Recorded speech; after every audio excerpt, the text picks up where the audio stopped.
بسم الله الرحمن الرحیم. تېره ورځ خو موږ تاسې ډاټا ټایپ وویلی او ډاټا ټایپ مو د خپل جدول دپاره انتخاب کړي. اوس راځو دغه فونټ ګروپ او الاینمنټ ګروپ وایي. که څه هم دا موږ تاسې په وډ کې هم ویلی دي، خو یې پله به بیا تکرار پر وکړو. لومړی په دې ځای کې موږ تاسې دغه ساحه مو انتخاب کړې ده دردا سره. دلته موږ تاسې لرو په دې ځای کې میرجن سنټر، دا خانې ټوله سره یو ځای کړئ او عنوان یې په مابینس کې ورته ولیکئ. اوس ګورئ که تاسې لیکنه کوئ خانې ټوله سره میرجي او عنوان یې په مابینس کې لیکل سوی دی، نو دلته اوس تاسې درې ځای کولی شئ د عنوان راولئ. په الاین رایټ راسته طرف ته یوسه، الاین لیفټ چپه طرف ته راوله، الاین سنټر په منځ کې راوله. دوی درې بیا خپل ډولونه لري، بټم لاندې، مثلا میډل په مابینس کې، که ټاپ لوړ راسي. نو تاسې همیشه کوشش وکړئ سنټر څخه استفاده وکړئ. بل په دې ځای کې موږ لرو یا انمیج سیل، کومې خانې چې ما سره میرج کړي چې دا راته انمیج کړه، زما نه دي په کار. بس کومې خانې چې موږ تاسې میرج کړې وې هغه راته چې سولې انمیج سولې، هغه یعنې یو ځای سوي وې، اوس بېرته جلا جلا سوې درته.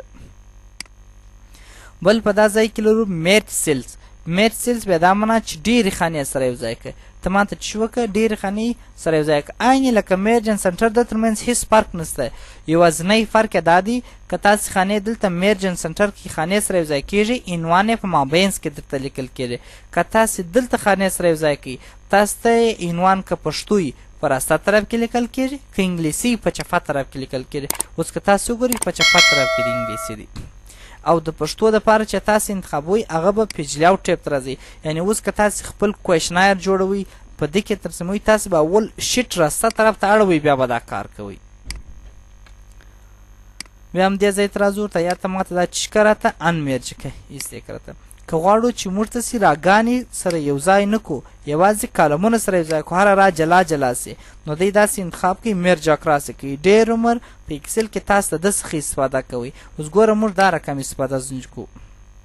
دلته موږ څه یوه رابلۍ اضافه کړې، دا چې هره راز زه یو ځای کوم زما څخه وخت غواړي نه، عموما موږ دا شان کاروو. دلته راځو میرج اکراس راځو، مثلا په دې ځای کې ورته لیکو منسټري اف هایر ایجوکیشن.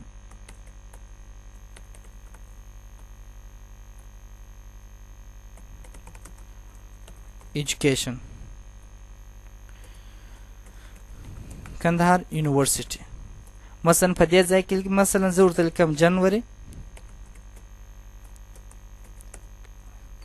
سټاف سالري لیست په دې ځای کې. او اوس دوی ټوله انتخابېږي، تاسو کولی شئ چې دوی ټوله ورته وایاست دا ته ماته چې راوله په مابینس کې راته راوله. ګورئ که تاسو سنټر کوئ نو دا موږ ته چې کېږي مابینس ته راته راغله. نو په دې شکل سره تاسو کولی شئ دا خانې نه کویشنایر جوړوئ. دلته مثلا پوهنتون نوم لیکئ، پوهنځی مو لیکئ، بیا مثلا هلته لاندې تاسو ته غور ته لیکئ چې مثلا د دغه ساحې کویشنر یا دغه ساحې سروې ده، دا شکل سره کولی شئ. بل په دې ځای کې چې موږ تاسې لرو راب ټیکس لرو. راب ټیکس څه کار کوي؟ اوس ځینې نومان ډېر غټ نومان یې هغه تر دا خانې زموږ څخه وځي. فرض که ما مثلا زه لیکم زموږ افغانان خو بیخي غټ نومان نه، مثلا یو وخت چې به ظریف جان وایي نو موږ ته روان به وشو، بیا مخ ته به ملانه مثلا الحاج محمد ظریف جان علیزی صاحب، نو دونه غټ نوم خو بره دلته چیرې ځایږي؟ نو زه اوس کله دلته لیکم محمد ظریف، ګورئ هغه محمد یې له تره ووتې را خانې. که تاسو ګورئ تر خانې ووتې، که زه چیرې دلته ډبل کلیک وکړم خانه ورته غټېږي په مقابل کې. اوس زه غواړم چې نور جنو دا خانه بلا نه غټېږي، تر دا غټ نوم زه نه لیکم، زما په خبر خو سر خلاص و. نو زه ورته ته ماته دا چې که راب پې کړه. راب دا معنی که ځای سو ځای کړه، که نه یې لاندې راته که دا خانه داسې مه پټوه. ګورې یو بل مشکل پیښېږي که تاسې داسې کړې، یا حاجي محمد ظریف داسې مو لیکئ. اوس کله چې زه دلته د ده وظیفه ولیکم نو خو هغه د ده نوم نیمی راته پټ سو. که تاسو وګورئ ونیسئ، نو موږ بیا دی داسې انتخابوو. په دې ځای کې ورته وایي چې ته ماته دا چې راته راب پې کړه، کله چې راب کړې بیا لاندې راته کېږي. بل په دې ځای کې موږ څه لرو؟ رایټ ټو لیفټ لرو. هر کله چې تاسې هغه ژبې چې د چپه طرف څخه راسته طرف ته لیکل کېږي، هغه مثلا دا نور ټول ژبې بې له پښتو، دري، اردو، عربي، تاجکي، ازبکي، ترکمني، د دغه ژبې ماسې وایي چې دغه رایټ لیفټ چې نور ټول اکثریت ژبې چې شته لیفټ رایټ چې. نو کوم پښتو لیکي رایټ لیفټ په ورډ کې مې هم درته ویل دی عملي کړی مې هم دی کوم انګلیسي لیکي لیفټ رایټ دا چې ایکسل دی په ایکسل کې یو لانه انتخابو په ایکسل کې کنټیکسټ انتخابېږي کنټیکسټ دا معنی که پښتو یې خپله یې راسته طرف ته لیکه که انګلیسي یې خپله یې چپه طرف ته لیکه خو په دې شرط چې تاسې پښتو جوړوئ دلته مو شیټ راسته طرف ته اړولی بل په دې ځای کې موږ تاسې د ټیکسټ ډایرکشن لرو که غواړو چې دغه د ټیکسټ ډایرکشن ور واړو مثلا داسې راته واړو یا مثلا په دې شکل باندې راته واړو دا د دې ډولونه چې په کم شکل کې تاسو غواړئ ډېر وخت به تاسو لیدلی شماره یې داسې اړولي دا یوازنۍ د دې دپاره چې دلته د صفحه کې ډېر داسې ځای ورنیسي نو دوی دا ورته سرخي په دې شکل سره یې راولي که غواړئ چې دا بیرته سم کړي فارمټ سیل ته راسئ په فارمټ سیل کې دغه درجه ته څو ته راولي صفر ته راولي کله چې دا درجه صفر ته راسي اوکې کړئ دی خپله تاسو ته چې کېږي سیده کېږي نو په دې کې دا بل په دې ځای کې یو شی چې موږ لرو که غواړو چې دا خط جدول چې دی رایټ راسته طرف ته یې وسکو دلته کولی شو رایټ انډنټ رایټ راسته طرف ته یې په خپله خوښ وسکو دا دې خوا ته راوله دا بل بیا دا بلې خوا ته یې دلته کولی شئ ورته په سنټر کې راته راولی که تاسې پر دغه نښان کلیک وکړئ دا خبرې خو مو وکړې چې خط یې په هورزنټل سره په مابینس کې په چپه طرف کې راسته طرف ته جسټفای معنا منظم مې په مابینس کې راسي سره کم راسي ومې ویل انډنټ مې درته ویلی دغه انډنټ دی چې دلته بیا ته په خپله خوښ کوې چې څونه که نه څو انچ دغه دلته خو نو په پاینټ اندازه سوی دی هغه پاینټ یې درته اړي دا خط په مابینس کې لوړې سره کمې دغه درې خبرې تشریح کوي درته راپ ټیکس دلته مې درته ویلی بل په دا ځای کې شرینک ټو پیټ دا څه دپاره نه و دي شرینک ټو پیټ څه کار کوي زور ته هم یا د خانې به ته دا رقم هېڅکله نه کوې نه به د خانې داسې نور برداره کوئ او نه بیا هم داسې جګوالی ورکوئ بس په دغه ځای کې باید ځای سي چې هر څونه غټ نوم وي تر دغه یې مه غټو نو تاسو دې ځای ته راځئ راپ ټیکس انجسته کوئ بیا پر دا نښان کلیک کوئ شرینک ټو پیټ به انتخاب کوئ کله چې شرینک ټو پیټ انتخاب کړئ اوکې کړئ اوس ګوره نوم کوچنی سو اوس چې هر څونه غټ نوم تاسو ولیکئ هغه که در د خانې وتي دی خپله کوچنی کړي در خانې نه درته باسي په خانه کې خپله منظم کوي درته دا شرینک ټو پیټ سو دا هم ټیکسټ ډایرکشن سو چې لیفټ رایټ که رایټ لیفټ دغه دوه ټیک مارک و میټ سیل دغه خبرې وې او دا هم ډیکریزي دا خط څو درجې ته خپله سرخی دلته کولی شئ اوس تاسې په دې ځای کې نومان ولیکل در سره بل په دې ځای کې تاسو راځئ فونټ ګروپ ته په فونټ کې تاسو دلته فونټونه لرئ په وټ کې انشاءالله دا تشریح سوی دی فونټ ټاکلی سئ دلته کولی شئ د خط سایز ور غټ کړئ در دوه اویا پورې دلته هم کولی شئ سایز انکریز غټ کړئ دلته کولی شئ ډیکریز یې کړئ تاسو خپل عمومي عنوان مثلا که تاسو برابروئ 22 ته برابر کړئ دوم پرې عنوان مثلا 20 ته برابر کړئ یعنې دقیق اندازه به ټاکئ که یو عنوان مو غټ او بل باید تر هغه کوچنی او بل تر هغه کوچنی په ترتیب سره مثلا دا باید موږ کیدای شي 18 ته برابر کړو دغه عنوانونه چې دا باید موږ 14 ته برابر کړو یا 14 ته برابر کړو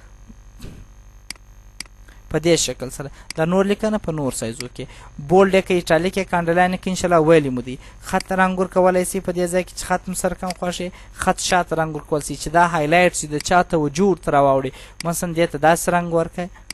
دې ځای ته داسې رنګ ورکړئ او په دې شکل سره دې ته هم داسې یو رنګ ورکړئ دا د دې دپاره چې موږ ته ژر توجه ورته راواوړي چې دا ځای دی عنوان مو هم باید تاسې یو رنګ ورکړي تر څو د خلکو ورته پام سي چې دا عنوان دی مثلا خط ته زه ورکوم سپین رنګ شاته ورکوم سیاه رنګ په دې شکل سره کنټرول ا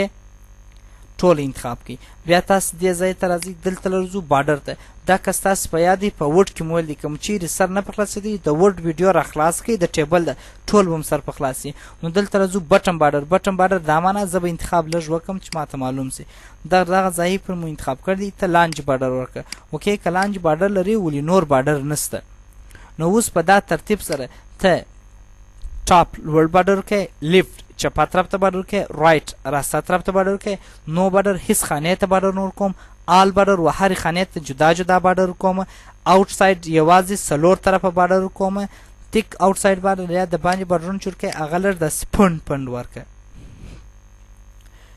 همدارنګه تاسو کولی شئ بټم ډبل بارډر لاندې بارډر چې کې ډبل ورکړه مثلا فرض که دا د یوې ولسوالۍ سره یوې بل ولسوالۍ دا لاندې شروع کړئ تاسو کولی شئ چې بټم ډبل بارډر وکړئ لاندې بس کړئ بیا ټوټل راباسئ بیا دلته کولی شئ تر څو خلکو توجه راواوړي چې دغه ځای باندې دا جدول ختم دی هر معنا چې تاسو ورکوئ نو په دغه شکل سره تیک بټن بارډر لاندې بارډر چې هغه پنډ ورکړه ټاپ ان بټن بارډر لوړو لاندې بارډر ورکړه ټاپ ان تیک بټن بارډر لوړم بارډر ورکړه لاندې پنډ ورکړه ټاپ ان ډبل بټن بارډر لوړ یې مرکه خو لاندې 2 بارډر ورکه ډراو بارډر زما په خوښه رسم که داسې په دا لیک باندې رسم که دلته داسې لیک رسم که همدارنګه تاسو کولی شئ چې ډراو بارډر ګایډ پر دا میده خانو باندې بارډر رسم کړئ چې په کوم ځای کې خاني پر هغه ځای تاسو ته رسمیږي او دلته تاسو کولی شئ اریزر دا بیرته پاک کړئ در سره دا بارډر چې تاسو بارډر نه دی پکار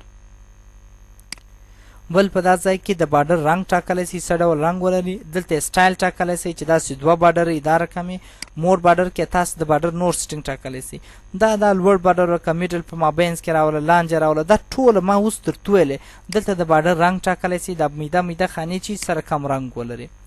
اوس که موږ تاسې کنټرول ای انتخاب کو همیشه باید د آل بارډر څخه استفاده وشي